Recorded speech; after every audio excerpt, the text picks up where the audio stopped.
Right. Good morning, everyone, and it's nice to welcome us all to the weekend special session of today. My name is Emmanuel Adefa, and I'm privileged to be the coordinator for the Kinesis Leadership Academy. I trust that you're as excited as I am today. I mean, ever since I got to see the topic for this particular weekend special, I've quite ruminated on the importance and how core it is for this season actually, right? So we'll be talking about leading in uncertain times today, and there's no better time to actually address this pivotal topic, and trust that our provost will be teaching us to be doing justice to just that, right? So I welcome us all warmly to today's session once again. Get your pen, get your water, get your jotter, and let's get really ready to dive in. Right. And by the way, if you've invited people for this particular session before now, just pop a reminder in their DMs. Make sure you share and have people joining the session because you actually did. Right. Thank you very much once again. Let's keep sharing. I now have the honor to welcome our Dean in person of Pastor Theos Babatunde, the Dean of the Kinesis Leadership Academy, to now address us. You're welcome, ma. Thank you, Emmanuel. Good morning, everyone. You're welcome to the Kinesis weekend. I hope you're as excited as we are. We are thankful for the privilege that God has given us to continue to show up, to continue to do these things, because we have a mandate. As a ministry, we have a mandate to raise disciples, God-fearing believers, tongue-talking, word-based believers. We also have a mandate to raise leaders, especially in this end time. And so in the next few minutes, I'm going to tell you about what we do, about the academy, what we do, and why you need to be here, why you need to have your friends and family sign up for this program. I was going to say hallelujah, then I remember that it's a leadership academy. So why do we have the Kinesis Academy, Leadership Academy? It is because we have come to observe and realize that there's a leadership crisis. We live in a time when, even though leadership is abundant, leaders who are truly formed, who are properly cooked as leaders are few, they are scarce, they are rare. And we are beginning to see the consequences of that. We are beginning to see the fallout of these things. We now see leaders who are ambitious, but they are not grounded. People who are gifted, but do not have the discipline to manage their gifts. People who have been placed in positions of authority, but were not prepared for those positions. People who are charismatic, but they are not formed, they are not groomed. And so their charisma might have taken them there, might have given them a foot in the door. It's not enough to take them to the end. That's the leadership crisis that we face. We realize that many people are called to lead, but only a few are trained to actually lead. So we have come to see that it's a leadership failure. And the leadership failure is not because we don't have called people.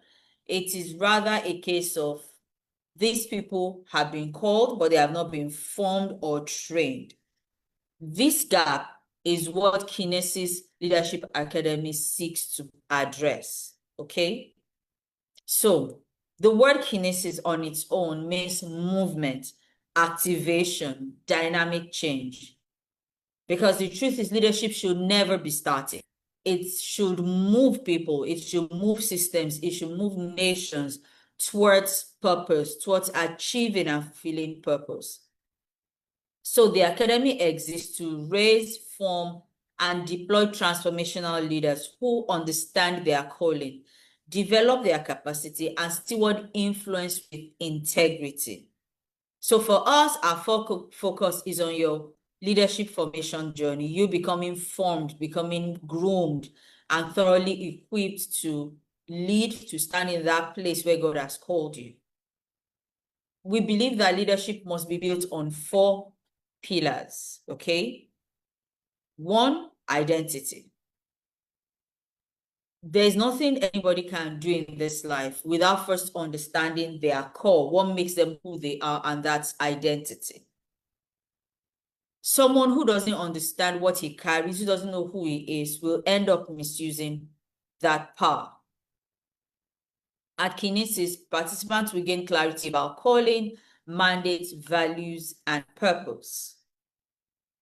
I will come back to our core vision. Then secondly, formation. So the second pillar here is formation. We don't want to just give information. We want people to be thoroughly built up, to be well-groomed for the race ahead of them, for the journey that God has given them. And so we focus on character development, discipline, personal mastery, spiritual maturity, and emotional intelligence. Because when you are leading people, you must be emotionally intelligent. If not, there will be errors, there will be gaps that you will not be able to fill. Number 3 is competence. It's not enough to have good intentions. You must also have the skills needed.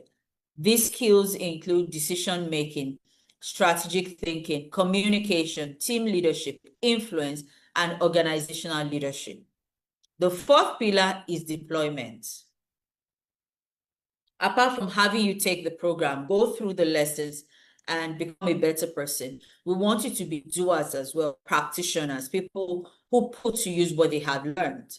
So we do our best to help you move from theory to making impact. So we challenge every participant to apply what they have learned in ministry, in business, in community leadership, and organizational leadership, organizational influence. Meaning in every space our people find themselves, we challenge them to deploy the lessons they have learned. Why do we do this? It is because we have a vision, and our vision is simple yet profound. Our vision is to build leaders who combine spiritual depth with personal discipline, strategic thinking, and transformational influence. So yes, we want you to be spiritually sound, spiritually deep, but also have the personal discipline that helps to sustain success at the end of the day. To also be able to think strategically, meaning that you are a captain of industry, you are a change agent, a change maker, and then you put all these 3 together and lead transformation, influence in your sphere of influence, influence in the different places you would find yourself. What makes Kinesis different? 1, many programs focus just on leadership formation. We focus on leadership transformation. So we don't want to just give you details, give you theory. We want you to go through a process that leads to transformation at the end of the day. So we bring in biblical leadership principles, personal development systems. We use practical leadership frameworks, and of course, we provide mentorship and guided reflection through our programs and sessions. Who is Kinesis for?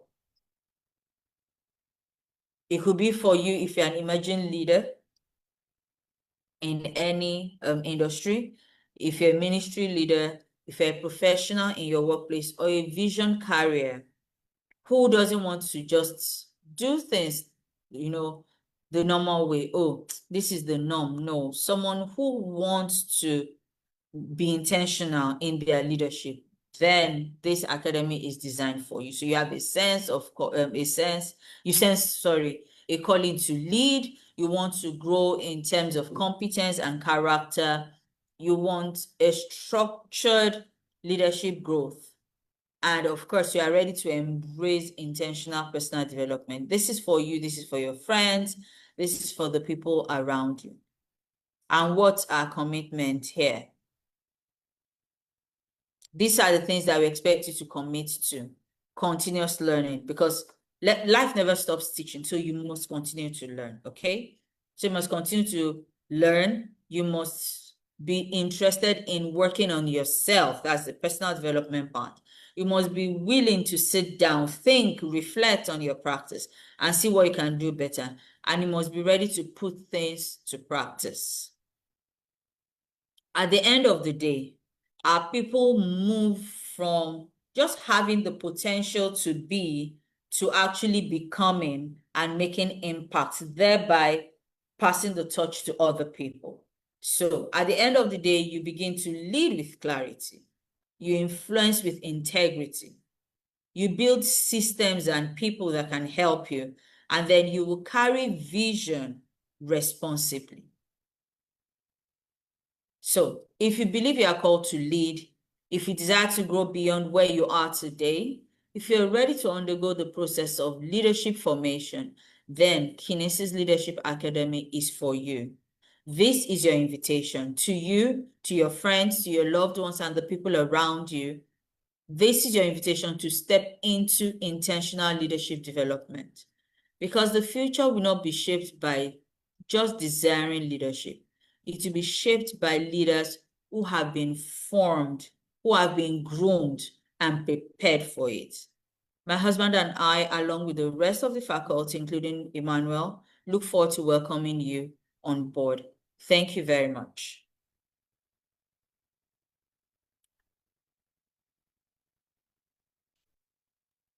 Thank you so much, Adine, for that insightful introduction and discourse into what the Kinesis Leadership Academy stands for. Right. I believe that just provides some sort of enlightenment about what the Kinesis Leadership Academy affords. Right. So to everyone that becomes a part of this, you can be guaranteed that transformation is definitely sure for you.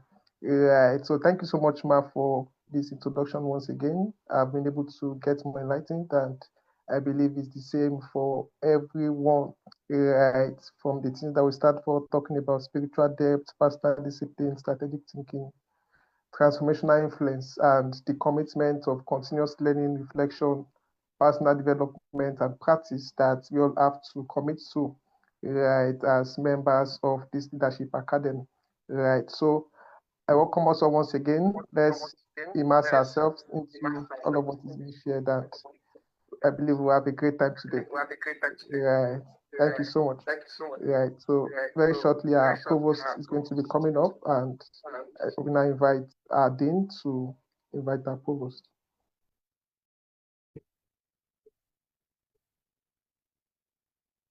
All right. Thank you. Thank you. Good morning, everyone. I hope you can hear me. I hope you can hear me. Yes, we can. You're welcome, sir.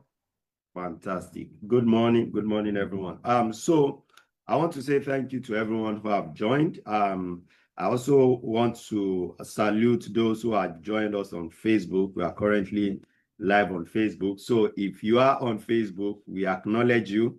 You are most welcome. Thank you so much for joining us. And let me just say that the document that was just that the dean just presented to us about what Kinesis is all about and all that, that document will be made available to everybody after now. Emmanuel is going to be sharing that document on the WhatsApp group, on the community, so that everyone in the community will have access to the document and know exactly what Kinesis is all about. Let me just say, just to piggyback off what she said during that presentation, that for us, there are two approaches, or our calling and assignment stands on two legs. So the calling and the assignment that God has given to us is a two-pronged assignment, and it is standing on two legs. So the first leg it is standing on is discipleship. And of course, what we are doing in that area is what we are doing through the Launchpad Ministries, which is an interdenominational ministry that is focused on discipleship. The second leg of the assignment is leadership development. And that is what Kinesis is all about. So Kinesis is the second leg of the expression of our assignment. So we have leadership development, which Kinesis focuses on solely. And so with Kinesis, what we are going to be doing is, so today officially we are starting the new session of Kinesis. We've been on vacation for like 4 or 5 months. I think we finished in December, so the last cohort finished in December. So we've been on vacation for like 3 months. So we are starting off the new session today. And so what to look out for in this new session is going to be much more packed than what we had last session. Last session, we had just a 6 months basic leadership incubation program. This session, we are going to be having that same basic leadership incubation program, which is going to start next month, the month of April. We're also going to be having this weekend specials. So we are starting off with this weekend special, which is this weekend and next weekend, but we are going to be having this weekend specials every other weekend, where we are going to be dealing with some very interesting topics around leadership and all that. And we are going to be bringing subject matter experts. So next week, for instance, we have 2 subject matter experts who are going to be speaking to us. One of them is my very good friend who is based in Manchester. And the other is the pastor who has also learned a whole lot when it comes to Pastor Deola, who has also learned a whole lot when it comes to and has a whole lot of experience when it comes to leadership. So we are going to be having both of them take 2 sessions back to back next week. And then every other month, we are going to be having these weekend specials where we'll bring subject matter experts to deal with different areas when it comes to leadership. Now, another thing to look forward to as well is that we're also going to be having specialized courses, specialized programs as well. Some of those specialized programs may be paid for. Some may be free, but some will be paid for. Not me, some will be paid for. And then we also have the advanced leadership incubation program, which should commence in, I think, according to our calendar, that should be in May or so. So this year, for Kinesis, our calendar is packed. Our calendar is packed. We are going all out. So we are having a whole lot of specialized programs and a whole lot of things. Whilst a lot of the things that we are going to be doing are going to be online, just so that people can join from anywhere they are. If we have a specific instruction to have physical sessions, we are also going to be having physical sessions as well. But for now, a lot of the things that we're going to be doing will be online, so people can join from wherever they are. But then we are not ruling out that we may have specific instructions to have physical sessions. And when that does happen, we will have physical sessions. So I want to officially welcome every one of us to this new session of the Kinesis Leadership Academy. So we are looking at leading in uncertain times. That is focus of this this weekend special, leading in uncertain times. And when you look at it, it's a very, very interesting, subject to look at, because in the 1990s, in the early 1990s, there was a particular term that was coined by the U.S. Army War College, and it was something that actually came out of the aftermath of the Cold War, and all that. So the U.S. Army War College coined a term in the early 1990s, and it is a term that they call VUCA.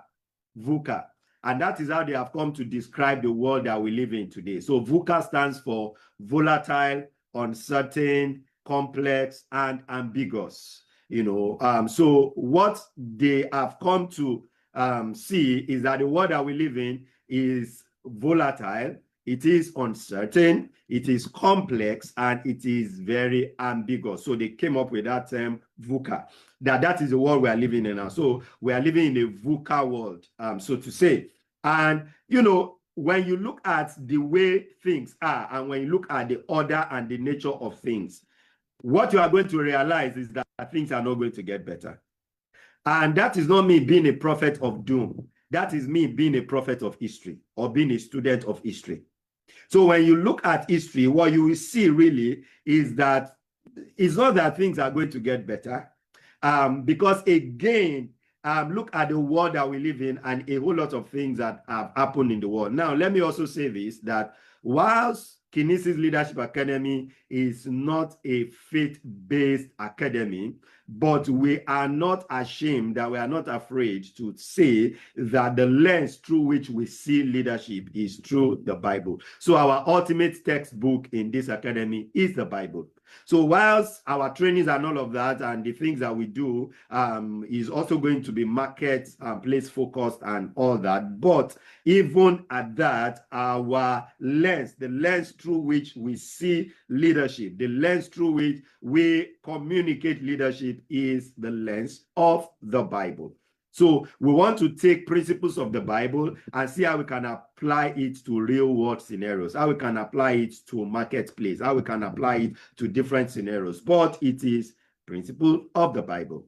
Now, I know that there are so many leadership experts who take principles of the Bible, but they do not give they don't give kudos to the Bible, or they don't reference the Bible. There are a couple of them, a couple of people who have all of those self-help books and all those self-help things that they do, that when you listen to them, you will know that these principles that they are espousing are from the Bible, but they actually don't reference the Bible. But we are not afraid and ashamed to reference the Bible.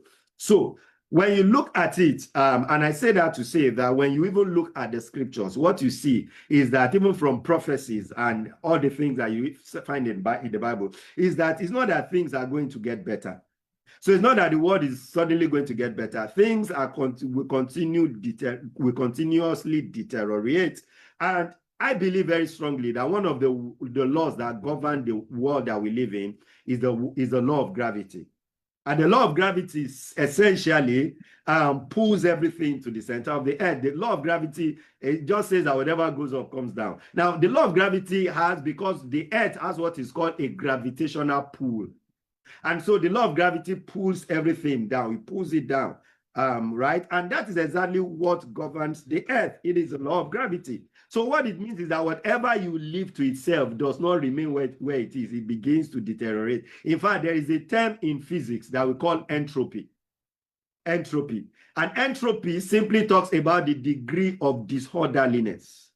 The degree of disorderliness, that there is an entropic force.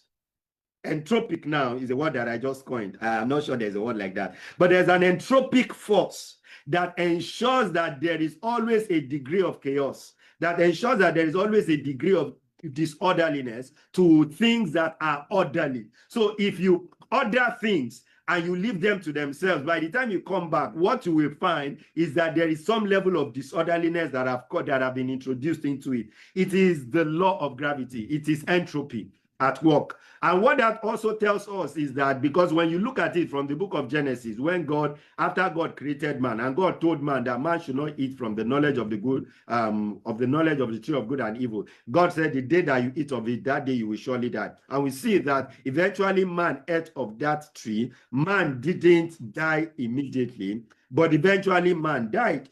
But what you see there is that the first man, Adam, for instance, lived for about 930 years before he died. Before that death. So what happened was that when man died, he died spiritually. But that spiritual death eventually conquered his body. It took a lot of time. It took almost a millennium. It took almost 1,000 years. But that spiritual death eventually conquered his physical body. So he eventually died, right? It's just like when a fan is working and you put off the fan does not stop immediately. The degree of the rotation starts slowing down. And then after a while, what you then see is that there's a final stop to it. That is exactly what happens. So you see that, but when you read the book of Genesis, what you see is that the next generation after Adam didn't live as long as Adam did. So what you then see, especially when you study the book of Genesis chapter 5, is that you see that every one of them were dying at a shorter age than Adam, except Methuselah, who lived for 969 years. And I actually did a teaching on why Methuselah lived for 969 years, so I don't want to go into that. But what you see is that there was this gradual decline. There was a gradual decline, and that gradual decline kept on going and on and on and on and on and on, you know, like that, because that is the nature of things. The nature of things is that things will continue to deteriorate. So what I'm saying is that even though in the 1990s, the U.S. Army War College came up with the term that the world that we live in is a VUCA world, which means that it is volatile, it is uncertain, it is complex, it is ambiguous. All of those four things are not going to get better with time. So it will get more volatile, it will get more uncertain, it will get more complex, it will get more ambiguous. So what do we then need to do? What we need to do then is that in Charles Darwin's theory of human evolution is that we also need to begin to evolve. How do we adapt? So we begin to evolve and adapt. That's one of the things that the theory of evolution teaches us, that we begin to evolve. That's where it talks about the survival of the fittest. So we begin to evolve and adapt so that we can get ahead of things, so that we can get in the line of things, so that we can quote and unquote, we can at least get ahead of the curve. And that is one of the reasons why we are doing what we are doing these 2 weekends. Look at how do we adapt in order to ensure that in this uncertain world that we live in the uncertainty that has come to characterize the life that we live in, we are still able to find some level of balance. We are still able to find some level of productivity. We are still able to get some level of results. We're able to get some level of result. That is one of the reasons why we are taking this this course these 2 weekends, leading in uncertain times. Now, in the early 2000s, there was a particular company that dominated the home entertainment scene, especially in America. And of course, you know that when you have things like that in America, it snowballs into the rest of the world. So in the early 2000s, there was a company that, you know, dominated the home entertainment scene. This company had over 9,000 stores worldwide. They had over 9,000 stores worldwide. They had millions of customers worldwide. They had industry dominance. They dominated the industry. The name of this company was called Blockbuster. Blockbuster was the name of this company, right? And in those early 2000s, another company was starting off as a new kid in the block. And this company came, and what this company were doing was that instead of going head-to-head with Blockbuster, and trying to compete with Blockbuster, because Blockbuster had over 9,000 stores across the world where you could go in, because it was in those days when if you want to watch a movie, you go to a movie store. You go to a store where you can rent a movie. So you rent a movie. It was in those days where, you know, I remember those days, right, where we go and rent, you know, so you go and rent, you pay, and then you rent, and then you go and watch. When you finish watching, you return it. There's supposed to be, that movie is supposed to be with you for like 24 hours or 48 hours, and then you return it, and then you rent another movie, and that was what was happening. So Blockbuster had that industry, the home entertainment industry, on a lockdown. They had the industry on a lockdown. They had over 9,000 stores worldwide. They had millions of customers. They had dominance. And then a new company was coming, and this new company decided to challenge the status quo. But what this company decided to do was to say, instead of us opening stores like Blockbuster, instead of us opening stores, because they didn't even have they didn't even have the capacity to do it, and they don't have the financial muscle to do it. So instead of us opening all of these stores, what we are going to be doing is that we are going to be mailing the movie to you. So they started a mailing kind of a business where you want to watch a movie, instead of going to a store to go and rent the movie, we can mail the movie to you. So we mail it to you.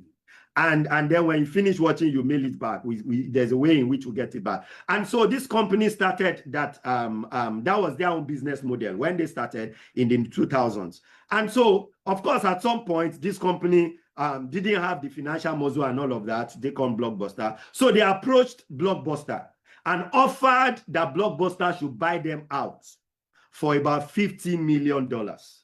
They offered that Blockbuster should buy them out for about $50 million. And Blockbuster refused. Blockbuster refused. Why did Blockbuster refuse to buy this company for $50 million? Why did they refuse? Because as at that time, mailing DVDs to people felt very strange. Blockbuster's business model was that you will walk into the store and rent the movie that you want to watch. So instead of you people staying at home and say, okay, I will just order for what I want and you mail it to me, that model felt very strange in the 2000s, in the early 2000s. That model felt very strange. Now, streaming video sounded very, very unrealistic. It sounded very unrealistic that you can just sit in your house and you'll be streaming video. For instance, this program that we're having right now, we are on Zoom and we are also currently streaming on Facebook as well. So people are here on Zoom, some people are on Facebook watching. Now, that felt very, very strange in the early 2000s. It felt very strange. Now, one of the other reasons why Blockbuster refused was because the technology infrastructure that was available at the time wasn't fully ready for that business model. The technology infrastructure wasn't fully ready. And so, because of all of this, they were uncertain times. There was so much of uncertainty to that business model. And so Blockbuster refused to buy this small, tiny company for $15 million. Now, do you know the name of this company? It is called Netflix. And do you know how much Netflix is worth today? Netflix is worth over 320 billion US dollars. B, not M, B, billion, over 320 billion dollars. That is the worth of Netflix today. That was a company that they were offering Blockbuster for $50 million back in the days, and Blockbuster refused. Now, of course, the rest is history. You and I know. Today, Blockbuster has gone extinct. Blockbuster is out of the market. Netflix is the new kid in the block, right? Blockbuster closed shop with all of their over 9,000 stores and all the millions of customers. They closed shop. Netflix is the new kid in the block. Now we have Netflix and they are doing so well. Over $320 billion in value. Now, you see, what was it that was responsible for Blockbuster turning down the offer to buy Netflix in those early days? Because the business model was one word you will use to describe all of their reasons: uncertainty. Uncertainty. There was not so much of certainty around that business model. How do we monetize it? How will the technology infrastructure was not there, you know, and there were a whole lot of things. Will people really be willing to just stay at home and you just mail movie to them? And there were just too many things. And so when they looked at consumer behavior, at the time, it looked as if consumer behavior could not support that business model. But you see, Netflix had something. They had a bet, and they put a bet on themselves and the fact that they could wing it. And eventually they did wing it. Eventually Blockbuster is out of the market, and today Netflix is doing so well. Now, and that is where leadership comes in, especially in uncertain times. That in uncertain times, there are a lot of things that uncertainty introduces to the equation. And how do I ensure that even though there are a lot of uncertainties in the equation, I am still able to make something meaningful out of my leadership journey? Or I am still able to make something meaningful. In fact, let me quickly say something. That when we talk about leadership, because again, so many people get the concept of leadership wrong. There are two levels of leadership. There are two levels of leadership. Leadership always begins from level one. Now, what is level one of leadership? It is called leadership of self. Please, can somebody help me drop that in the comment? You know how we do it in this community. We engage in the comments. We engage in the comment. That's how we do it in this community. So, you know what we call aha moments. You know, so there will be aha moment. So whenever there is an aha moment, I need you to please drop that aha moment in the comments. Let's get the conversation going. So the very first leg in leadership is called leadership of self. So you must first and foremost lead yourself. Leadership begins with leadership of self, because when we talk about leadership, most people already remove themselves from the equation simply because they are not occupying one leadership position or the other. And of course, we are going to demystify all of these things when it comes to leadership in this community. We'll demystify it. So many people already just say, no, that is not for me, because for them, they are not occupying a leadership position. But really, leadership starts with leadership of self. You must first and foremost lead yourself. In fact, what qualifies you for the second level of leadership is that you have successfully graduated from the first level of leadership, which is leadership of self. Leadership of self. Now, from leadership of self, you now graduate to the second level of leadership, which is leadership of others. And this is where so many people's mind goes to whenever they hear leadership. They think that it is about leadership of others. But leadership is not just about leadership of others. It begins with leadership of self. Aristotle, one of those great philosophers, said, man, know thyself. Is it Aristotle or Socrates? One of them says, man, know thyself. Man, know thyself. You must know yourself. It begins with leadership of self before it then moves into leadership of others. So you first begin by leading yourself. How do I ensure that in an uncertain time, I am able to still make something tangible and meaningful out of my life? Because remember where we started from, that we live in a VUCA world. The world is volatile, it is uncertain, it is complex, it is ambiguous, and it's not about getting better. I wish I could prophesy and say that it will get better. But the truth is that if you are a student of history, even if I tell you that it will get better, you will know that I am lying to you. Because that is not consistent with history. It's not going to get better. What we need to do is we need to adapt. We need to reorient ourselves. We need to reinvent ourselves, which is one of the reasons why it was Alvin Toffler, who was quoted to have said that the illiterates of the future will not be those who cannot read and write. It will be those who cannot learn, unlearn, and relearn. I say that again. The illiterates of the future will not be those who cannot read and write. It will be those who cannot learn, unlearn, and relearn. That is how you reinvent yourself. So in this uncertain world, how do I ensure that I still get ahead of the curve? How do I ensure? Somebody help me put the second level of leadership in the comment. It is leadership of others. First level, leadership of self. Second level, leadership of others. So I need to reinvent myself. At every point in time, I need to reinvent myself. I need to reinvent myself. I need to constantly reinvent myself, which is very critical, right? Very, very critical. I need to reinvent myself. So in uncertain times, what we need to understand with uncertain times is that uncertain times have a number of characteristics. Uncertain times will force you as a leader, will force you to make difficult decisions.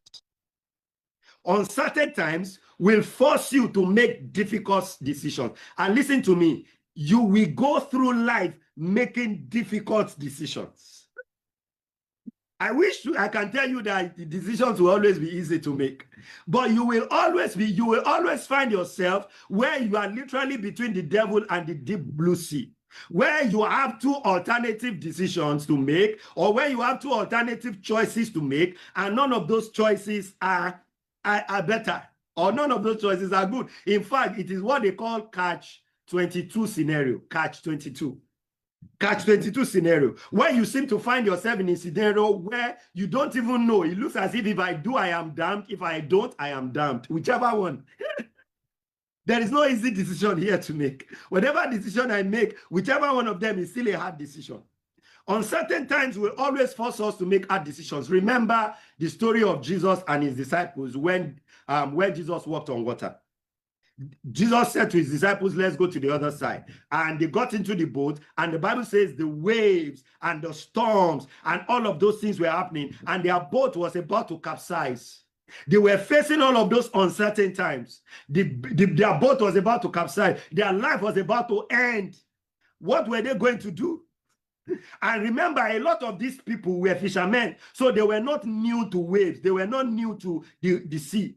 There were people that could handle such situations. There were people that could handle such scenarios. They could even swim. They were very good swimmers. But this particular one was not something they could handle. It was something that was above their pay grade, quote and unquote. And it looks as if their life was going to end by that sea that day. And there, in the midst of all of that conundrum, in the midst of the hula baloo, in the midst of all of the uncertainty, there was somebody walking on water. And of course, you will not blame them when their first instinct was to interpret that person to be a ghost. So can you imagine being faced with this scenario where you are still trying to keep the boat, you are trying to at least keep the boat together, you are trying to keep the boat afloat, you are struggling for your life and in all of that, and then you see a ghost coming towards you, which it means that maybe you should just abandon the boat and jump into the river, and just maybe you can sink or you can swim. Either you sink or you swim. And so that compounded the situation. It compounded their fear. Because here were these people trying to study a situation that was already a very bad situation, and then they now saw a ghost coming towards them. Coming towards them. And of course, in the midst of all of that, they were panicking and all of that. And Jesus had to allay their fears. And Jesus said to them, "It is I. Don't be afraid." Because you can't make any meaningful decision in the presence of fear. You can't make any meaningful decision. So Jesus had to first and foremost tell them, stab your fear. Don't be afraid. And you know what Peter now said? Peter said, "If it is you, ask me to come." And Jesus said, "Come." And Peter jumped out of the boat and started walking on water. Do you realize the gravity of what happened here? Now, the situation that they were faced with has not changed. It wasn't that the storm has ceased. It wasn't that the waves have stopped. That situation, that boisterous situation that they were grappling with, was still very much there. And Peter jumped on water, jumped and began to walk on water. And of course, so long as Peter kept his focus on Jesus, he was walking on water. He was walking on water. That when you are faced with uncertain situation, you need to realize that it does not mean that you should pretend as if that situation does not exist. Because what some people now do is that they now play the ostrich, where they now bury their head in the sand and begin to pretend as if that situation is not there, and begin to pretend, which is the reason why I say what so many people do today in the name of faith is not faith, it's pretense. They don't say, "I have faith." That is not faith. They are not exercising faith. They are pretending as if that situation is not there. They are pretending as if what they are facing is not what they are facing. That is not what uncertain situation calls for. You can acknowledge the situation without keeping your focus on the situation. Because acknowledging the situation and focusing on the situation are not the same thing. You can acknowledge that it is a bad situation, but I'm not going to keep my focus on the situation. So even though the storms were still there, even though the waves were still there, but Peter kept his focus on Jesus. And so long as his focus was not on the waves, so long as his focus was not on the storm, he kept on walking on water. He was doing literally the impossible in the face of that uncertain situation. He was doing the impossible. He was doing the unimaginable, because his focus was not on that situation. His focus was on Jesus. And the great lesson here is that there can be uncertain situations that you find yourself in. Don't keep your focus on the situations. You can acknowledge the situation, but don't focus on it. Keep your focus on Jesus. Looking up to Jesus, the author and the finisher of our faith. So you keep your focus on Jesus. So you keep your gaze on Jesus. You keep your gaze on Jesus. So uncertain times force us to make difficult decisions. Why? Because you are going to be making decisions without complete information. It's not a very, very interesting place to be in, where you have to make decisions without complete information. That was what happened to Blockbuster. Blockbuster needed to make a decision about buying Netflix, but they didn't have, all the variables didn't align. They didn't have complete information about the size of the market, about the imagined tsunami, that was coming to sweep over the wave of the digital landscape. They didn't have all of those information, and they needed to make a decision, and they passed off the opportunity to buy Netflix for $50 million. They passed off that opportunity. So when you find yourself in those kind of situations, you will be forced to make decisions without complete information. Uncertain times also forces us to make decisions that challenge existing models. You'll be forced to make decisions that challenge existing models. What was present, what was currently existing, and that was one of the problems with Blockbuster, because what Netflix was bringing to the table was a model that they had not tested, was a model that was not in existence, was a model, will people really be streaming movies?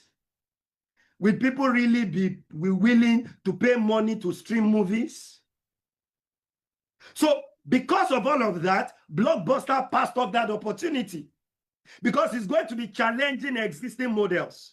It's going to be challenging what you always know, which is the reason why you must always reinvent yourself, because you must be prepared to challenge what you always know. Once upon a time, scientists told us that the earth was flat. Is that not? And then we then discover that no, that the earth was sphere or round. So knowledge is always increasing. Knowledge is, there is something about increase in knowledge. So you cannot continue to hold on to what used to work, because what used to work may not work, may no longer work. And sometimes you may not know when what you are holding on to as what used to work has actually expired. And there are so many people who are holding on to expired models because it used to work. My team knows me that if you want to get on my bad side, it is for you to tell me that is how we have always done it. My team, they know me. That if you say it around me, I'll be angry with you. For you to come and tell me, if I say, why are you doing it like that? And you say, that's how we have always done it. I will give you query. I will give you query. You can't tell me that that's how we have always done it. The reason why you are doing it cannot be that is how we have always done it. Because if we have always done it that way, have you checked if it is still working? So that you are not holding on to an outdated model. So that you are not holding on to something that used to work, thinking that it will continuously work. In fact, I say that one of the greatest tragedies you can find yourself in is trying to sell today's solution to yesterday, or to try to sell yesterday's solution to today's customer. Trying to sell yesterday's solution to today's customer. Because he has moved on. He has gotten something new. There is a newer model. So you must always continue to challenge what you have held on to. Because sometimes it may be that you have held on to traditions because it has always worked. That has always worked does not mean that it will always work. So you must also know that on certain times, on certain seasons, will force you to take decisions that challenge existing models. Number 3, on certain times will force you to make decisions that feel uncomfortable. I've just told you 3 things that on certain times will force you to do. The kind of decisions that on certain times will force you to make. Number 1, it will force you to make decisions without complete information. Number 2, it will force you to make decisions that challenge existing models. And number 3, it will force you to make decisions that feel uncomfortable. Decisions that feel uncomfortable. So you must get comfortable making uncomfortable decisions. Can somebody help me put that down in the comment? Get comfortable making uncomfortable decisions. It's not going to be easy. It's not going to get easy. It's not. I think it was Lord Chesterfield who was quoted to have said that the true test of a man is not where he stands in times of comfort and convenience, but where he stands in times of challenges and controversies. The true test of a man is not where he stands and in times of comfort and convenience, but where he stands in times of challenges and controversies. In times of challenges and controversies. Uncertainty will always come. Uncertainty will always come. What kind of a leader will you be when it comes? Uncertainty will always come. What kind of a leader will you be when it comes? So it's not for you to be praying that uncertainty will not come, because uncertainty will come. It is certain that uncertainty will come. If one thing is certain, it is uncertainty. It's just like the Americans who say there are two things are certain in life: death and taxes. Right? It is very, very certain that uncertain times will come. So the question will be, what kind of a leader will you be when it does? What kind of a leader will you be? And remember that our concept of leadership is we are looking at leadership on two levels: leadership of self, leadership of others. So if the stage of leadership that you are right now is at the stage of leadership of self, which means that you don't have a positional leadership where you're actually leading others, it still applies to you. Leadership of self. Because you will lead yourself first and foremost. Before you can lead others, you must lead yourself. Because your leadership of others actually stems from your leadership of self. It stems from your leadership of yourself. That's where it comes from. That's where it stems from. So you see that, why that is very important. What kind of leader will you be when uncertain times come?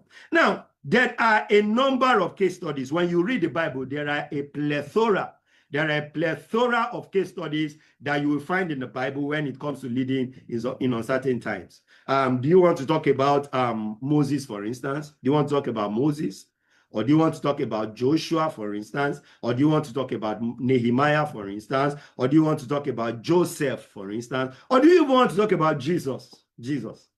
There are different case studies in the Bible, but I'm going to be narrowing it down on one case study. So I want to use one case study from the Bible to teach on this leadership in uncertain times. And that case study that I want to use is Nehemiah. Nehemiah. You will find this case study. Remember that I said that for us in this leadership academy, our textbook is the Bible. That's our textbook. Even though what we are teaching is to be applied across both in the church and in the marketplace, but our textbook is the Bible. And so we quote the Bible. We will quote unapologetically. We will quote the Bible. That's the lens through which we approach leadership at Kinesis. Right? Now, so you will see the reference for what I'm going to be teaching when it comes to this leadership model is Nehemiah chapters 1 to chapter 6. So you can go and study Nehemiah chapter 1 up onto chapter 6, 6 chapters. You can study those 6 chapters. So everything that I'm teaching this morning is from those 6 chapters of the Bible, the book of Nehemiah, chapter 1, chapter 2, chapter 3, chapter 4, chapter 5, and chapter 6. And what you see with Nehemiah was that Nehemiah was tasked to rebuild the walls of Jerusalem. He was tasked to rebuild the walls of Jerusalem when the city was vulnerable. So when you look at the surrounding milieu, when you look at the surrounding environment during the period when Nehemiah was carrying out this work, this task, this project, you will see that it is very, very similar to what we are talking about, because the people were vulnerable by that time. You know, the city itself had been burnt down, the walls were broken, and a lot of things were happening. So the city was vulnerable. The people were discouraged. The people were highly discouraged, right? The people were discouraged, and there were powerful oppositions that surrounded them. There were powerful oppositions that surrounded them. But do you know the interesting thing in all of this is that despite all of these things that I talked about, Nehemiah completed that project in 52 days. 52 days. He completed that project in 52 days. You can see that in Nehemiah chapter 6, verse 15. He completed it in 50. So despite the fact that the city was vulnerable, the people were discouraged, there were powerful oppositions that were against that project, that were against the thing that Nehemiah wanted to do. Nehemiah completed that project in 52 days. So the question is, what are the principles that we can learn from Nehemiah? 8 of them that I'm going to be talking about very, very quickly. 8 principles from Nehemiah when it comes to leading in uncertain times that I want to talk about. The very first principle you see there is that leaders must first interpret the moment. You must learn how to interpret the moment. This is very, very important. You must learn how to interpret the moment. Interpret the moment. When Nehemiah was going to undertake this task, the walls of Jerusalem were broken down. The gates were burned. The gates of the temple were burned. The gates of the city were burned. People were in distress. And there was so much of reproach to the people of God. People were in distress. But you see, the interesting thing was that Nehemiah was several kilometers away. Nehemiah was about, in fact, I went to check the distance between where Nehemiah was. Nehemiah was in Persia, serving the king Artaxerxes as his cupbearer. He was in Persia. And the distance between Persia and Jerusalem was over 1,000 kilometers. Persia is in modern-day Iran. Nehemiah was in Iran. He was in Iran. And you see the interesting thing with what is going on with Iran and Israel and all the things going on in the Middle East right now. When you read the Bible, you just see a lot of things and you just begin to smile. He was in Iran. And legends has it that the journey between where Nehemiah was in Iran and Jerusalem in those days would take him about 4 months. It took him about 4 months to travel all the way from Iran to Jerusalem to undertake this task of rebuilding the walls of Jerusalem. So he was far away. He was removed from the situation. But when some people came from Jerusalem and they brought news to him about what was going on in Jerusalem, about how the gate had been burnt down, about how the walls were broken, about how the people were in distress, and all of that, Nehemiah interpreted the moment. He caught a burden. He caught a burden. Even though it was far away, he could as well have said that, well, it had nothing to do with me. I am over 1,000 kilometers away. I am over 1,000 kilometers away. It has nothing to do with me. But he caught a burden in that period. And so what you must understand is that as a leader, you must not just receive information. You must learn how to interpret information. That is what separates leaders away from the pack. It's not just about receiving information. All of us can have the same information, but our interpretation of that information is what is going to set us apart. Nehemiah received the same news as several other people. In fact, when you continue reading, I was reading again this morning, and some things began to just catch my attention. I'm like, can you imagine that? But when they began to build, there were some people that the portion that they built were portions that were opposite their houses.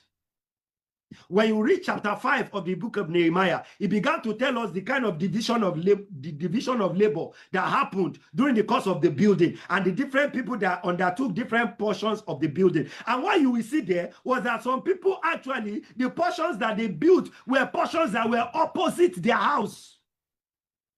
So it was opposite their house. They were seeing it all along. It took a Nehemiah that was 1,000 kilometers away to come and galvanize the people before they could rise up and begin to build. That's what leadership does.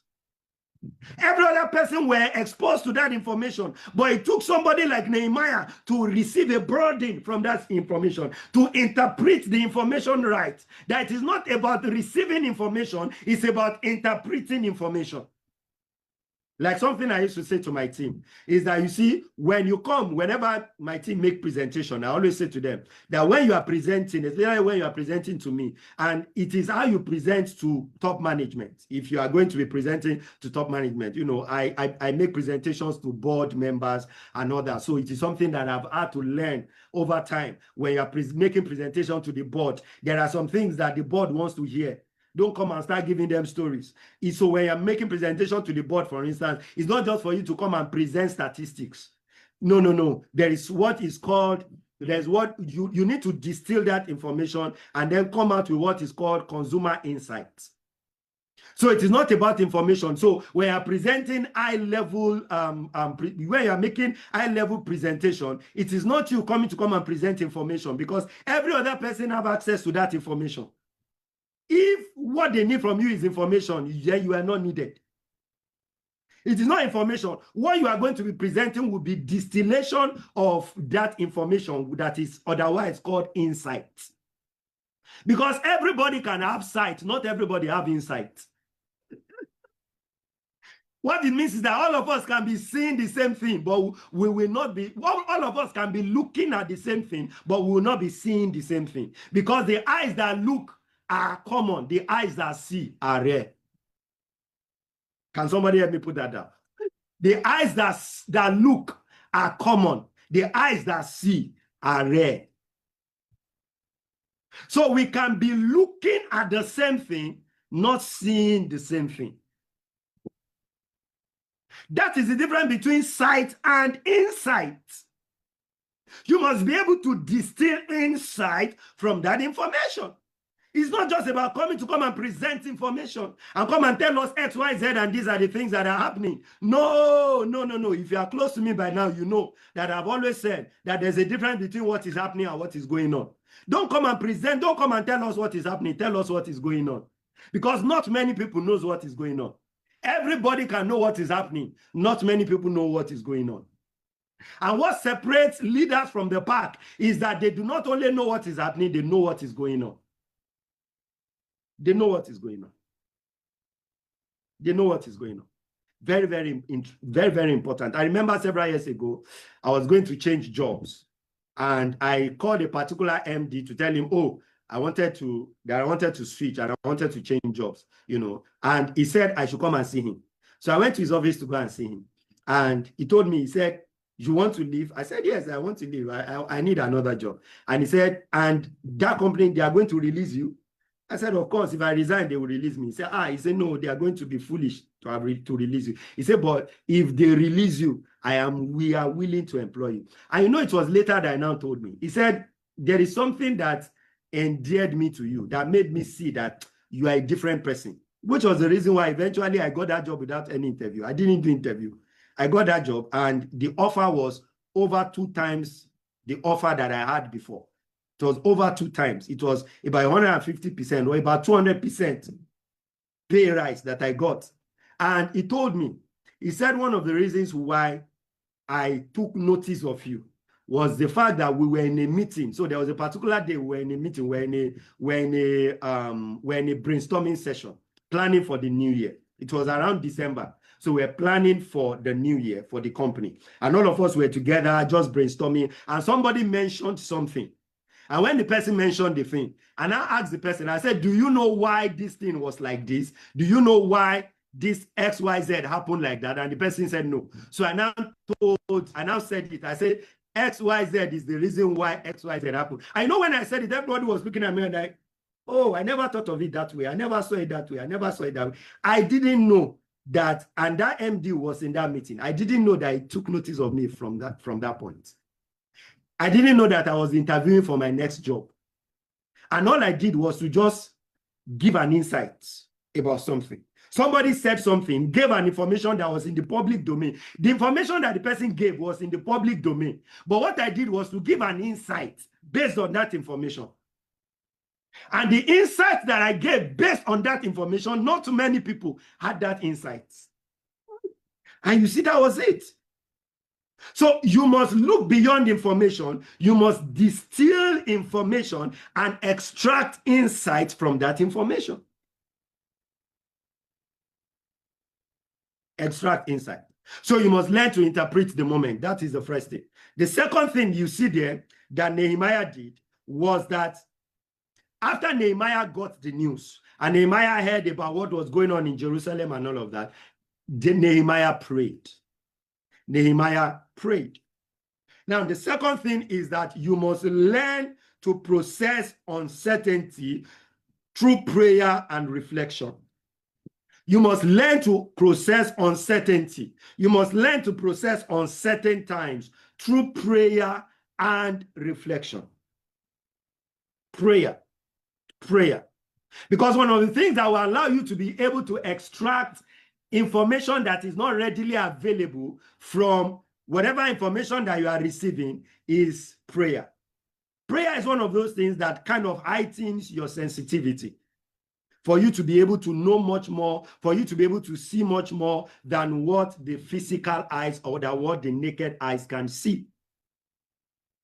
So you must learn to process uncertainty or uncertain times through prayer and reflection. When Nehemiah got the news about the walls of Jerusalem being broken down, what you see there was that the Bible said he wept.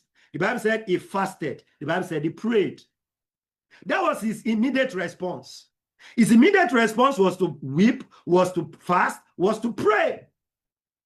And I believe that it was in doing that he then knew what to do.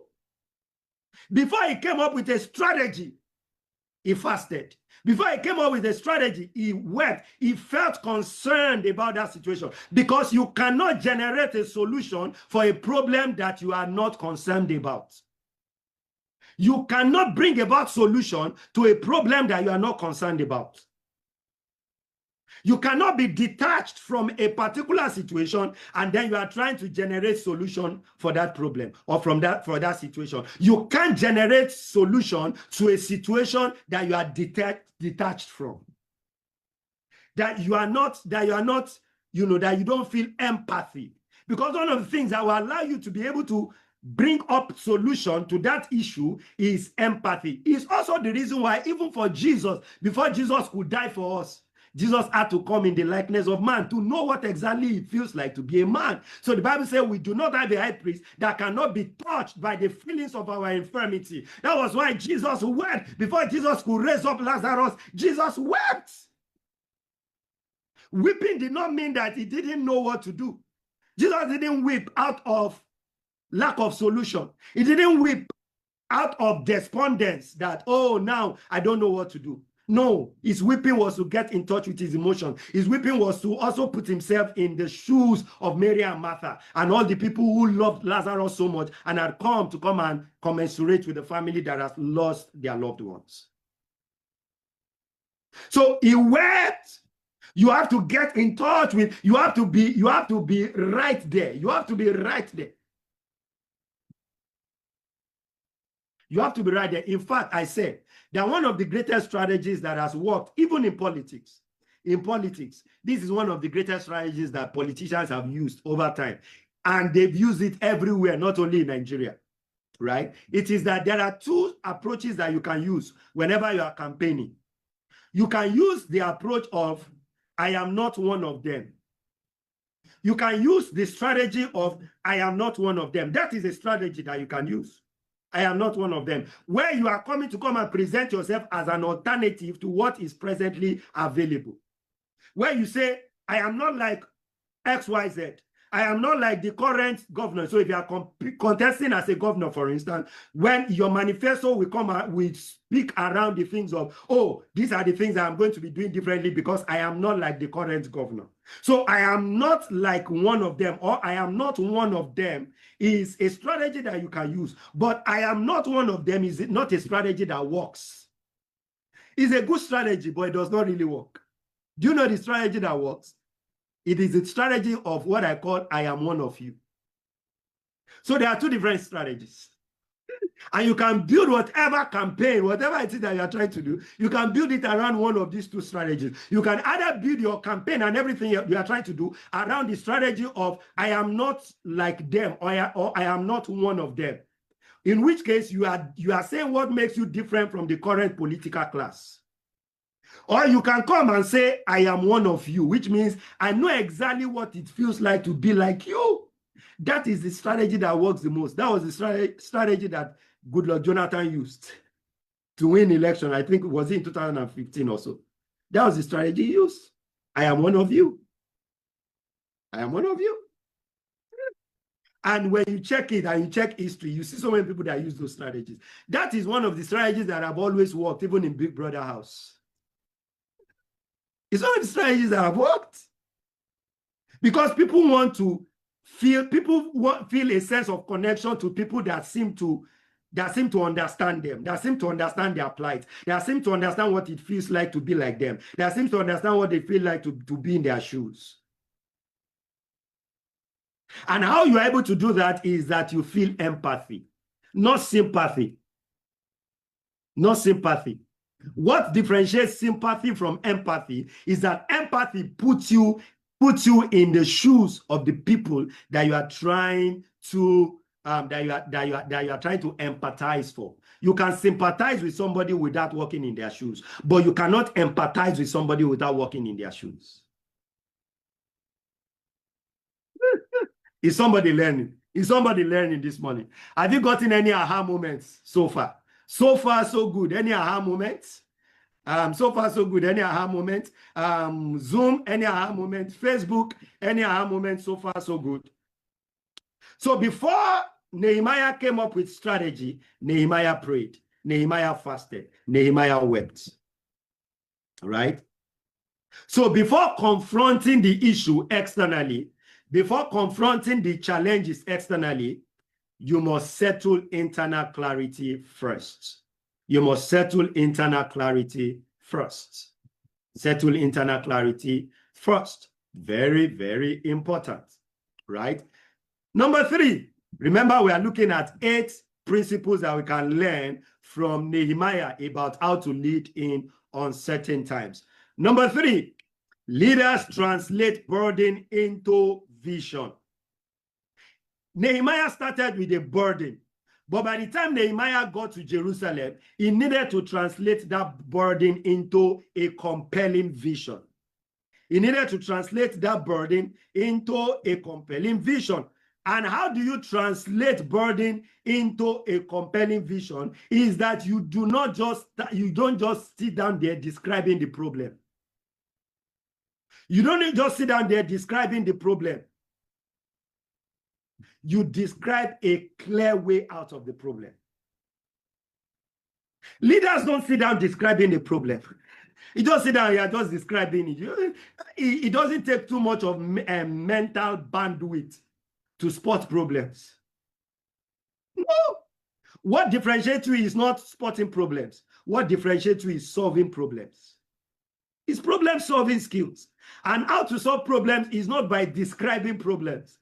Is by profiling solutions. So Nehemiah didn't come and start describing what the problem was. No, that is the burden. What the problem was the burden. That was where he started from. But he must translate that burden into a compelling vision, because he must now galvanize people and resources around that burden. He must galvanize people and resources around that burden in order to be able to then fulfill, in order to be able to meet an objective. That is how you translate a burden into a vision. You don't describe it. You don't describe it. You paint a clear picture of a future. You paint a clear picture of a desirable future. You paint a clear picture. That's what you do. So if you want to convert burden into vision, there are 3 questions that you must ask. You want to convert burden into vision, there are 3 important questions that you must ask. Number 1, ask the question, what is wrong? What is wrong? What is wrong? What's currently going on that is wrong? What is wrong? Number 2, what must change? What must change? What is wrong is number 1. What must change is number 2. Number 3, which is as critical as the other two, and the first 2, is what are we going to do about it? This is where you now articulate an execution plan. Remember, I just told you, how do you convert a burden into a vision? You convert a burden into a vision by asking 3 fundamental questions. Question 1, what is wrong? And I need somebody to please let me drop these 3 questions in the comments. Question 1, what is wrong? Question 2, what must change? Question 3, what are we going to do about it? And remember what I said. What are we, not what am I? What are we? Because that's what vision is about. It can't be about what you want to achieve. If it is about what you want to achieve, that is ambition, sir. It is not vision. If it is vision, you must be able to galvanize people and resources around it. And so it must be a we, which means that people must buy into it. You must be able to sell it in such a way that people must buy into it. So it can't be about you. It can't be about you. That's one of the reasons why selfish people can't lead successfully. Because leadership is about others. Remember where we started from, the two levels of leadership of self and leadership of others. So if you are moving from leadership of self to leadership of others, the word here is selflessness. If you are moving from leadership of self to leadership of others, the word is selflessness. Selflessness. Selflessness. From leadership of self, you begin with self-knowledge, self-awareness. But when you are moving to leadership of others, you move from self-knowledge or self-awareness to selflessness. It can't be about you. You can't have the biggest ego in the room.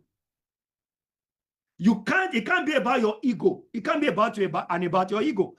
Right? So it is what are we? What are we? Not what am I? If you are moving into leadership of others, you must drop I. You must drop I. You must drop I. It is not about we. They say there is no I in team. There is no I in team. You can't spell team with I, except you are trying to spell Timothy. Praise God. There's no I in team, except what you are trying to spell is Timothy. Right? So it's about we. It's about us. It's about us. So what are we going to do about it? It's at this point that you are selling the vision, that you are painting a compelling picture of a future that is desirable because you are now trying to galvanize people around that vision. You are now trying to build structures around that vision. You are now trying to galvanize resources around that vision. And it is very critical. That is the third thing you do, the third principle about leading in uncertain times. You must learn how to translate burden into vision. You must learn how to translate burden into vision. Burden is personal. Vision is communal. You carry a personal burden, but you must translate that personal burden into a common vision. Into a common vision.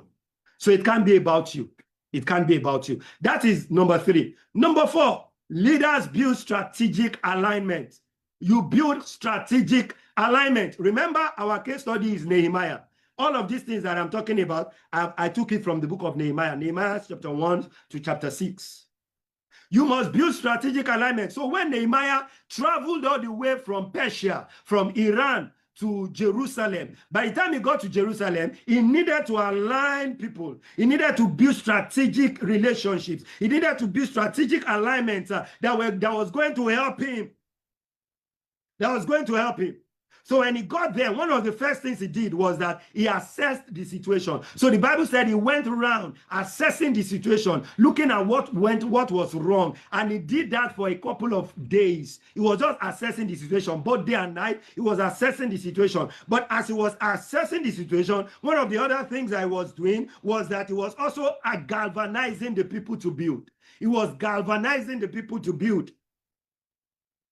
So what do you do in this point is that you align people around a shared vision. You align people around a shared. So you see, this whole journey began from a burden. By the time it became a vision, it is no longer personal. It is now our vision. It is now our vision. It is now our vision. To go start with a burden. Even Kinesis, for instance, started with a burden. I had a burden, and the burden was for leadership development, right? To build leaders, train leaders, and all of that. I had a burden, and I shared that burden with a couple of people. And today, there is a team around Kinesis, right? There's a team. We have the dean. We have our dean, who is here on the call. We have our coordinator, Emmanuel, who is here on the call. And then we also have the coordinator of our alumni association or our alumni forum, Paul. So people also galvanizing around the vision. It is now a shared vision. It is now no longer about you. It is not about me. Kinesis is not about me. It's no longer about me. It's about people who believe in the vision and are also contributing here and there as well. That is what you must do as well. You must learn to galvanize people around, that vision, which means that you must align people around a shared vision, around a common vision, that it must stop being about you. You can't center yourself. There are some people that their ego is so large that everything has to center around them. The world has to be built around them. It is I, me, and myself. I, me, and myself. You can't succeed in leadership that way. It's not possible because it can't be about you. It can't be about you. It can't be about you. So the number 4 thing is that you build strategic alignment. You find people who have common vision with you. You find like-minded people. You share the vision with them.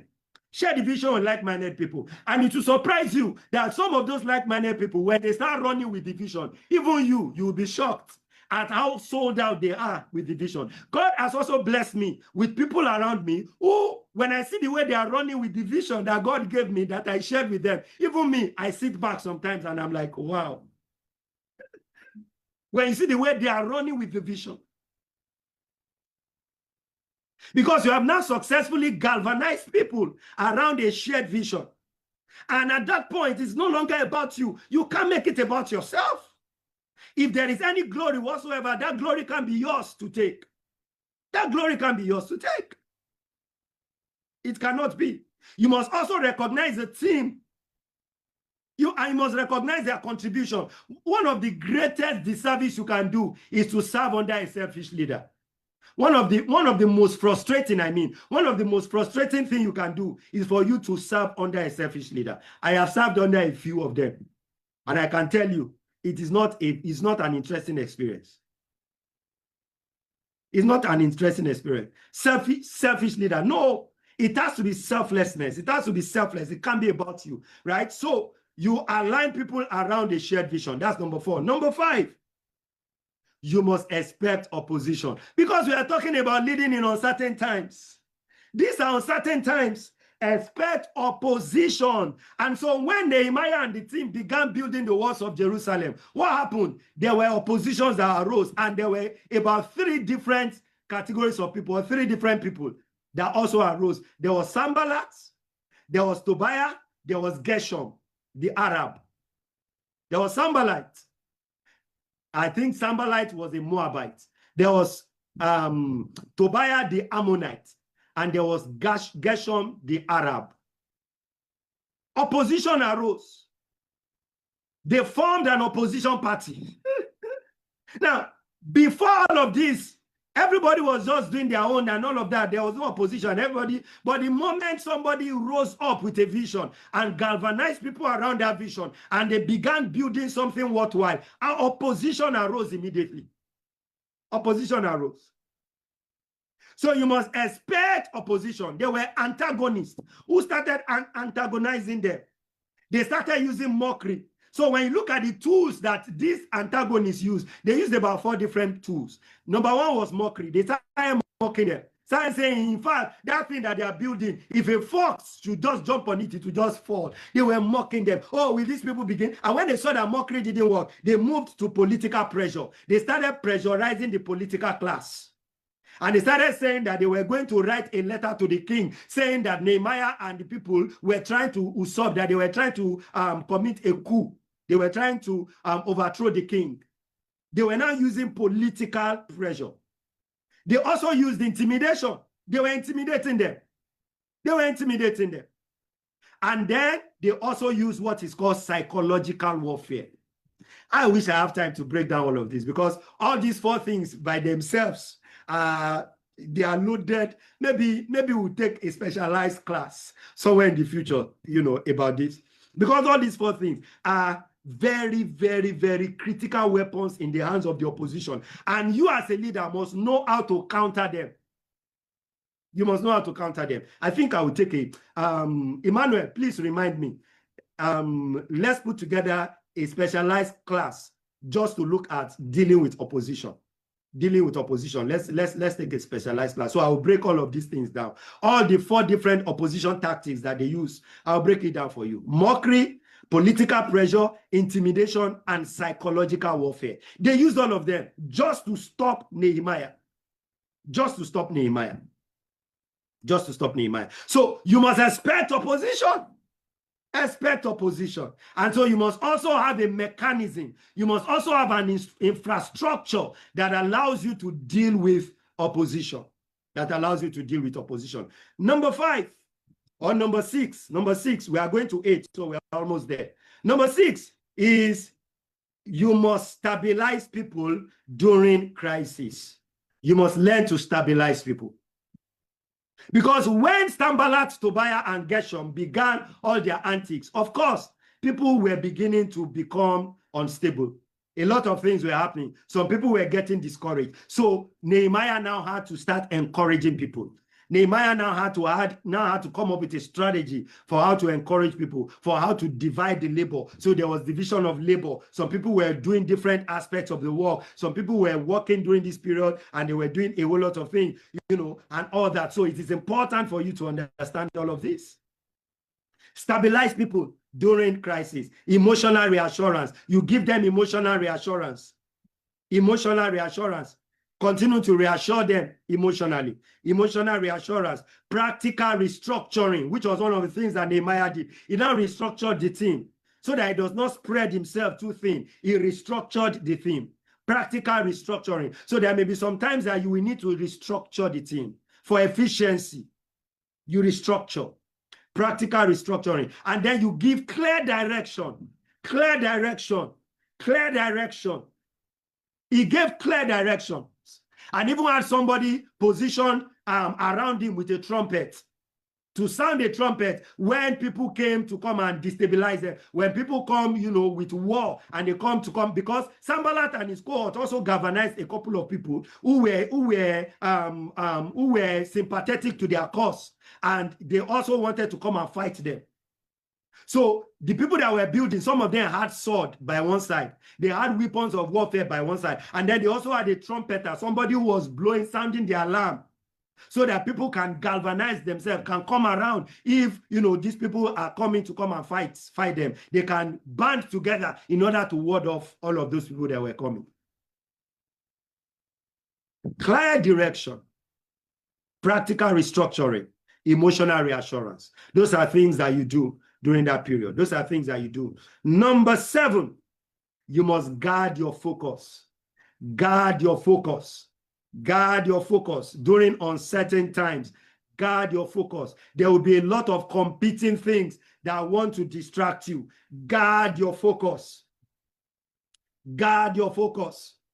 At one point, Sanballat and all of these cohorts, they also now came up with another strategy in order to destabilize Nehemiah and all the people that were building. And they came and they asked them to come to somewhere. I think the place was called the Valley of Ono. O-N-O, the Valley of Ono. And so they sent a message to him and they said Nehemiah should come and meet them, that they had an important message to deliver to him. And Nehemiah should come and meet them at the Valley of Ono. They have gathered some people and they wanted to set it was actually an ambush that they had set for Nehemiah. But Nehemiah was discerning enough. But the message that Nehemiah sent to them as a reply was a very classical response in keeping your focus. You know what Nehemiah said? Nehemiah sent a very one-line response to them. And that one-line response was, I am doing a great work and I cannot come down. I am doing a great work.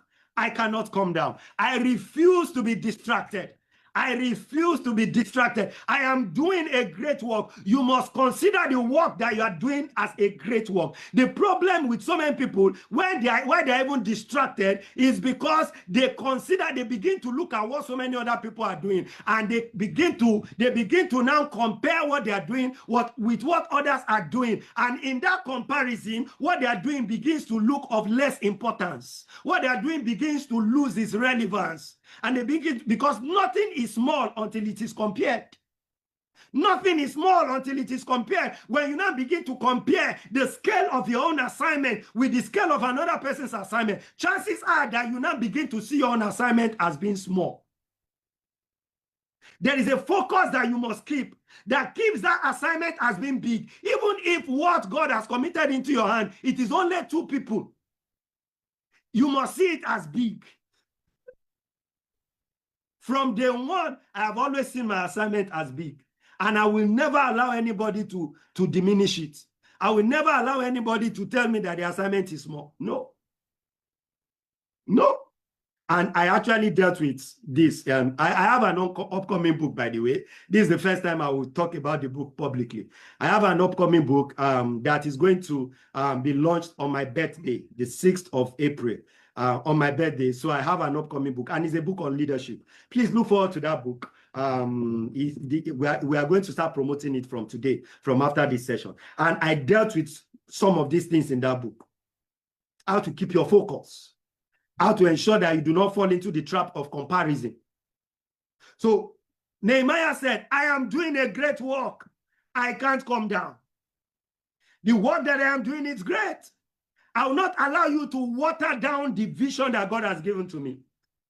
Because there are so many leaders now are presently working with the watered down version of their vision. There are so many leaders who are currently working with the watered down version of their vision simply because they have refused to keep their eyes and their focus on what God has committed into their hands. They have refused to keep their focus on what God has called them to do. Now they've allowed the world to water it down. They've allowed comparison to water it down. They've allowed competition to water it down. Now they're in competition. They've left the core of their assignment. They are competing with so many other people on several other things. And they are now using several other tactics that God didn't send them. He said, I am doing a great work. I cannot come down. I am doing a great work. You may not consider what I am doing as being great, but me, I see it as being great. And I will not allow you to water it down. I will not allow you to exchange what God has given to me to a watered down version of it. I will not allow for you to exchange the vision and the focus of what God has given to me to something that is not of eternal value and consequence. I am doing a great work. I cannot come down. I am doing a great work. I cannot come down. Can somebody say, I am doing a great work. I cannot come down. I am doing a great work. I cannot come down. I am doing a great work. And that is also literal. I am not coming down. I keep going higher and higher and higher. I am not coming down. What God has committed into my hands is a great work.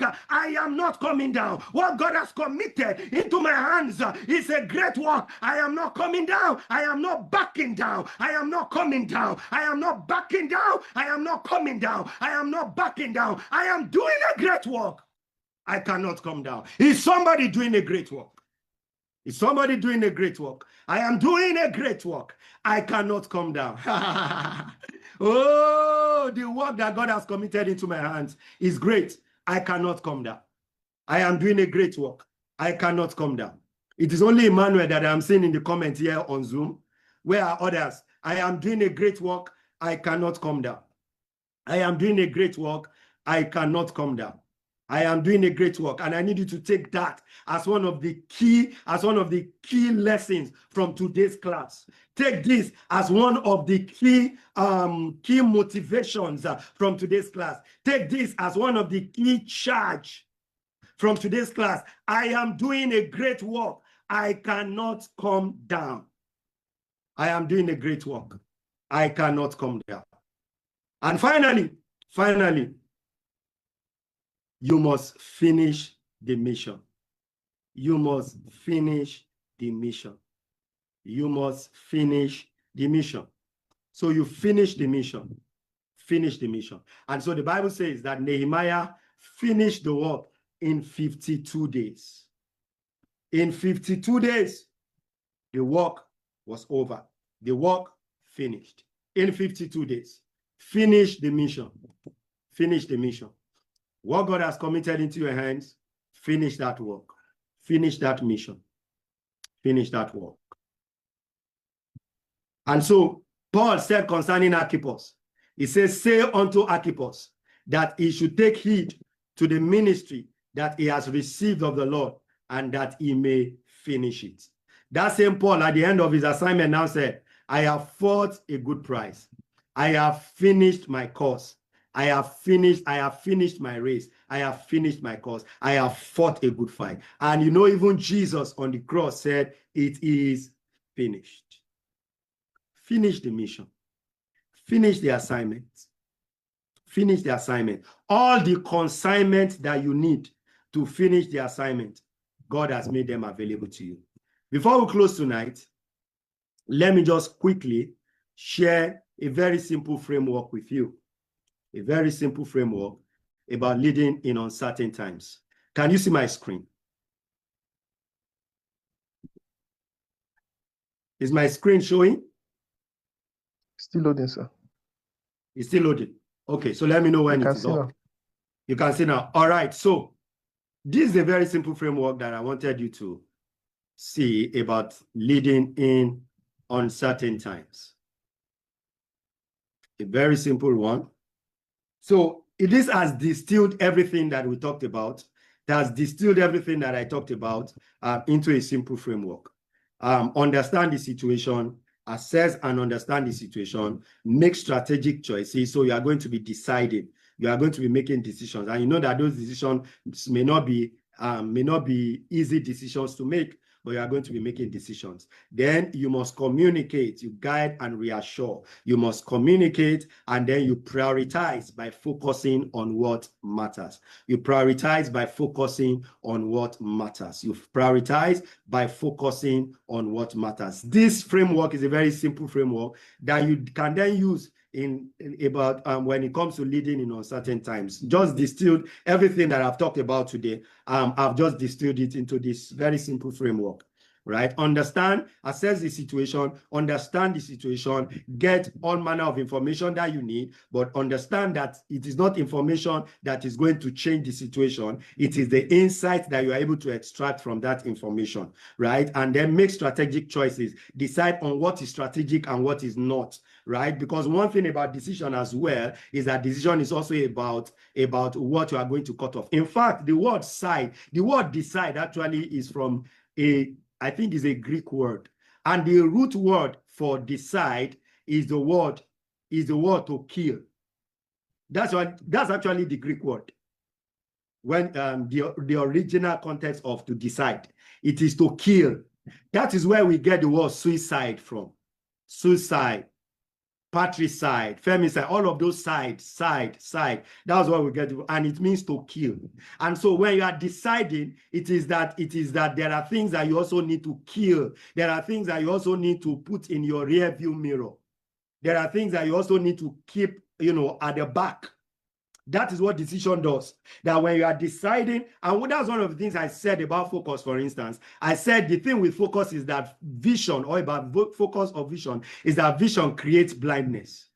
It creates blindness, because when you are focused on something, there are several other things that will be out of focus. There are several other things that, we just fall on, or that will just come under your blind side. That will come into your blind side because you are focused on something. Right, so you decide what are the things that I need to kill, what are the things that I need to do away with, what are the things that I need to just drop by the wayside. Then you communicate, you guide and reassure, because there will be discouragements, there will be oppositions, and a whole lot of things. So you guide, you reassure, you keep the line of communication open, you keep communicating, you keep speaking to the people, you keep communicating, and then you prioritize, you focus on what matters. I am building a great thing. I am doing a great work, and I cannot come down. I am doing a great work and I cannot come down. This framework will help you very, very, it's a very, very, very easy framework, a very easy framework that you can use, a very easy framework that you can use. Now, so one of the things that we do in Kinesis is that we drop our aha moment. So if you've been with me up until this time, I believe that it means that you have an aha moment. If you have any question, you can drop your question in the chat box. We take question. But I want to know, what has been your aha moment from today's class? What has been your aha moment as we try to round up? What has been your aha moment from today's class? And as you are typing your aha moment, I want to also share something with you. The last thing that I want to share with you as well is, all right, just as I said, this is the first time I am talking about this book, but I have a book that is currently, the book is actually done. The book is going to be launched on my birthday. So it's going to be the book that will mark my birthday this year, on the 6th of April. It is the capacity to carry. It gives a biblical framework for sustainable and fruitful leadership. And this book is built on a framework that I have developed, and I have called the framework the BCLF framework. It's a very powerful book, over 100 pages, insightful book, powerful book. The link to pre-order the book is going to be available from next week. The link to pre-order the book is going to be available from next week. The book is launching on the 6th of April, and this is the book on leadership. The focus of this book is on leadership, and I am sure that this book is going to bless you. So when the link does drop next week, please pre-order the book when the link drops for pre-order. And so, okay, I'm seeing some people's aha moment from today's class. Emmanuel says, you cannot generate a solution to a problem you are not concerned about. You cannot generate a solution to a problem you are not concerned about. And then Mayowa said, leaders build strategic alignments. Build strategic alignment. What is your aha moment from this class? What is your aha moment? What's your aha moment from this class? And do we have any question whatsoever? We're about closing. We're about closing, just about maybe about 9 minutes more, but we're about closing. So if there is any question, we still have a few minutes to take the question before we close. Still have a few minutes to take the question. Let me also say, for those who joined in late, that at the start of this session today, the Dean of the Kinesis Leadership Academy actually made a presentation where she shared the vision of the academy, what we're about, and all the things that you need to know about Kinesis Leadership Academy. The document that she shared in that presentation, that document will be shared on the WhatsApp group. So the coordinator of the academy, that is Emmanuel, will drop that document after the session this morning. And so if you are not on our WhatsApp community, you can indicate so that we can add you, but it looks as if everybody here is on the WhatsApp community, especially for those who are on Facebook. Yes, for those who are on Facebook. If you're on Facebook and you are not on our WhatsApp community, please reach out, and you can just drop me a DM with your number, with your WhatsApp number, and we will add you to the WhatsApp community. We'll add you to the WhatsApp community so that you can be in the loop of every of our activities. We run programs like this from time to time that are free, right? Free training sessions like this. And of course, the fact that it is free does not mean that the content is going to be shallow. I hope I have a witness today that, you know, the content is not shallow at all. You know, so the fact that it is free doesn't mean that our content is shallow. Our content is very, very is deep, even though it is free. But of course, there will be some paid sessions that we'll have as well during the course of the year. But most of our sessions are free. Most of them. At least 90% of our sessions are going to be free. So it's just about 10% that will be paid for. And so let me also say that next week we are going to be having the next leg of our weekend special. Same time next week, Saturday. 10 a.m. And that next week we have two subject matter experts who are going to be speaking to us about leading in uncertain times. We have my friend Victor Haruna Francis, who is going to be joining us all the way from Manchester in the United Kingdom. And then we also have Pastor Deola, who will be joining us from, I think, from Lekki in Lagos. You know, so you don't want to miss the session next week. Okay, I think there is no question, and I have I've done justice to my time. So Emmanuel, over to you. All right.